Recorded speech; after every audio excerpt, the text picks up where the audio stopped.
Friends, स्वागत है आपका आराम जी के जीएस के इस करंट अफेयर में। जो शुरू करते हैं, आज है 10 अप्रैल। काफ़ी दिनों से मैं वीडियो नहीं बना रहा था क्योंकि घर में कुछ घटनाएं हो गई थी, इसलिए। तो आज है 10 अप्रैल 2025। आज के सारे करंट को हम कवर करने वाले हैं, पूरी के पूरी करंट को, है ना। तो चलिए शुरू करते हैं। इसके पहले आज जो ब्यूटीफुल कोट्स है उसको हम क्लियर करते हैं। धैर्य सर्वत्र सदा सहायकम। धैर्य हर परिस्थिति में सहायक होता है। कभी आप विकट परिस्थिति में हो या फिर कभी आप प्रॉब्लम में आ गए हो, है ना, तो आप बोलते हैं कि धैर्य बना करके रखिए। ये वो परिस्थितियां हैं जो आपको हर चुनौतियों से लड़ने में सहायक होती है। चलिए शुरू करते हैं आज का करंट। वर्ल्ड हैप्पीनेस रिपोर्ट में भारत का स्थान कैमा है? तो वर्ल्ड हैप्पीनेस रिपोर्ट में भारत का स्थान है 118। मतलब हैप्पीनेस रिपोर्ट अभी तो बताए थे, हैप्पी रहने में भारत का स्थान है 118। तो पहला स्थान कौन सा देश है?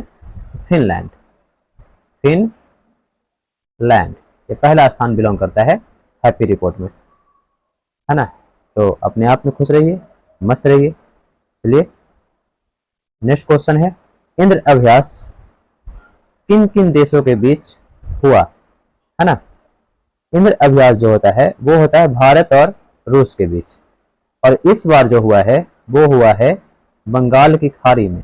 बंगाल की खाड़ी में इंद्र अभ्यास इस बार किया गया है।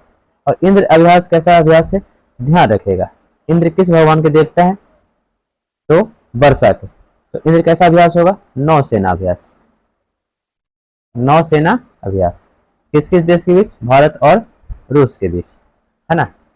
और हाँ, और ये कहाँ हो रहा है? बंगाल की खाड़ी में हो रहा है। चलिए ठीक है। इसमें कई सारे हेलीकॉप्टर और विमान भी हिस्सा ले रहे हैं, ऐसा नहीं है, पोत भी हिस्सा ले रहे हैं।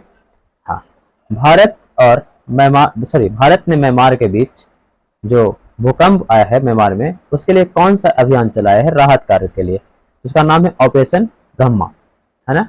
हाल फिलहाल में म्यांमार में काफी जोरदार भूकंप आया है और उसकी तीव्रता 7.7 है। कितना है? 7.7। इसमें लगभग अभी ऑफिशियल रिपोर्ट के अनुसार 1000 लोग मारे गए, अनऑफिशियल तो काफी ज्यादा हो सकते हैं। ठीक है, चलिए इसके लिए ऑपरेशन ब्रह्मा चलाया गया है। नेक्स्ट क्वेश्चन है, भूकंप प्रभाव को किस स्केल पर मापा जाता है? तो भूकंप प्रभाव, है ना, इसे मापा जाता है मर्केली स्केल पर। भूकंप की तीव्रता को मापा जाता है, ताकत को मापा जाता है रिएक्टर स्केल पर। यहाँ पे थोड़ा सा कंफ्यूजन है, देख लीजिएगा। भूकंप प्रभाव, है ना, ये मापा जाता है मर्केली स्केल। अब भूकंप की तीव्रता, ताकत, है ना, ये मापा जाता है रिएक्टर स्केल। अब बोलेंगे दोनों में अंतर क्या है? तो कितना इफेक्टिव किया है ये मापा जाएगा मर्केली स्केल। अब भूकंप में कितना ताकत था ये मापा जाएगा रिएक्टर स्केल पर। दोनों में बहुत अंतर है, कितना प्रभाव छोड़ा है इसने और कितना ताकत से आया था, है ना। चलिए नेक्स्ट क्वेश्चन है आपका, यूनियोकस वायुसेना अभ्यास किस देश में आयोजित होगा? यूनियोकस जो है ये आयोजित हो रहा है ग्रीस में, है ना। कहा? ग्रीस में। और यूनियोकस 25वां संस्करण है ये। ठीक है, तो ये शुरू कब हुआ था? 2000 ईस्वी में। ठीक है, और इसमें भारत का कौन सा जो हवाई जहाज है, विमान है, वो ले रहा है, हिस्सा ले रही है? तो वो है सुखोई। उसके बाद है MKI, है ना, और एक है IL-78। ये सब विमान के नाम है ना। ये 3 विमान जो हैं ये हिस्सा ले रहे हैं कौन से अभ्यास में? यूनिकोस वायुसेना अभ्यास में। ठीक है, चलिए नेक्स्ट क्वेश्चन है, हाल में किस धार्मिक शहर में शराबबंदी हुई है? तो किस राज्य के धार्मिक शहर में? तो राज्य में धार्मिक शहर है MP के कुछ धार्मिक शहर जहां जहां पे धर्म स्थल है वहां पे, और ओंकेश्वर, उज्जैन, मुंडेश्वर, ओरछा, है ना, मैहर, चित्रकूट, है ना, ये सब जगह पे आपको शराब की बंदी मिलेगी। तो धार्मिक स्थल है ना। चित्रकूट MP में है, ध्यान रखिएगा। मैहर, मुंडा, है ना, काफी सारे हैं, मंदसौर, अमरकंटक, ये सब काफी जगहों पर है जो यहाँ पे शराबबंदी हुई है। अच्छा, आप लोग को एक क्वेश्चन का आंसर देना है कमेंट बॉक्स में कि बिहार में शराबबंदी कब से लागू है। बिहार में शराबबंदी लागू है तो कब से लागू है, तो भी ध्यान आप लोग दीजिएगा। हाँ, एक क्वेश्चन और आप लोग पूछ सकते हैं कि बिहार के साथ साथ और किस किस राज्य में शराबबंदी लागू है, तो बताते हैं। वो है गुजरात, ठीक है, बिहार तो है ही, मिजोरम है ना, और नागालैंड। हाँ, तो ये 4 राज्य में पूर्णतः शराबबंदी लागू है, इसे ध्यान में रखिएगा। उत्कल दिवस किस राज्य से संबंधित है, या फिर उत्कल दिवस किस राज्य में मनाया गया है? तो उत्कल दिवस जो है उड़ीसा राज्य के गठन पर मनाया जाता है ना। और उड़ीसा राज्य का गठन हुआ था 1 अप्रैल 1936 को, ठीक है, और ये है ना, और इसका स्थापना पर उत्कल दिवस मनाया जाता है। तो किस तरह संबंधित है? उड़ीसा से। चलिए, मौसकी काशीवार है ना, तो कौन सा पुरस्कार हाल फिलहाल में दिया गया है? तो मौसकी काशीवार को हाल फिलहाल में दिया गया एबल पुरस्कार। एबल पुरस्कार जो पुरस्कार है यह दिया जाता है गणित के क्षेत्र में। किस क्षेत्र में? गणित के क्षेत्र में, है ना। और एक, हाँ, ये एबल पुरस्कार दिया कहा जाता है तो नॉर्वे में, ये भी ध्यान रखिएगा। कहाँ दिया जाता है? नॉर्वे में, है ना। ये नॉर्वेजियन पुरस्कार है ये, ठीक है। हाँ, नेक्स्ट क्वेश्चन है, जंगली अदरक की नई प्रजाति कहाँ खोजी गई है? तो ये भारत में खोजी गई है, उड़ीसा में, है ना। और इसका नाम दिया गया है प्रियदर्शनी। प्रियदर्शनी, क्योंकि वहां जो भगवान जगन्नाथ के समान में ये नाम मिला है इस अदरक को, ठीक है। जगन्नाथ मंदिर है उड़ीसा, पुरी में, ध्यान रखिएगा। चलिए, आरबीआई स्थापना दिवस के कितने वर्ष पूरे हुए हैं? तो आरबीआई स्थापना दिवस के 90 वर्ष पूरे हुए हैं। 1935 में इसकी स्थापना हुई थी और आज वो 90वां वर्ष मना रहा है, ठीक है। चलिए, नेक्स्ट क्वेश्चन है, ऑटिज्म स्पेक्ट्रम, है ना।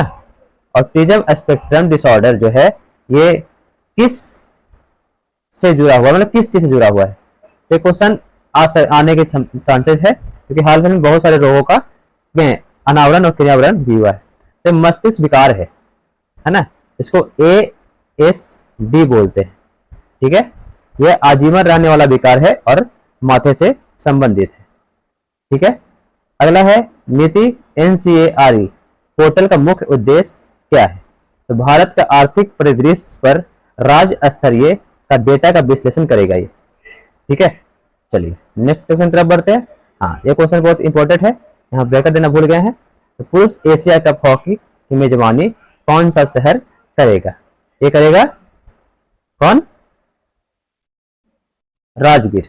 कौन करेगा? राजगीर, है ना। राजगीर पड़ता है बिहार में। गोल्ड मर्कर इंटरनेशनल अवार्ड 2025 किसे मिला है? तो ये मिला है दलाई लामा को। इसके पहले भी और बहुत सारे को ये अवार्ड मिल चुका है।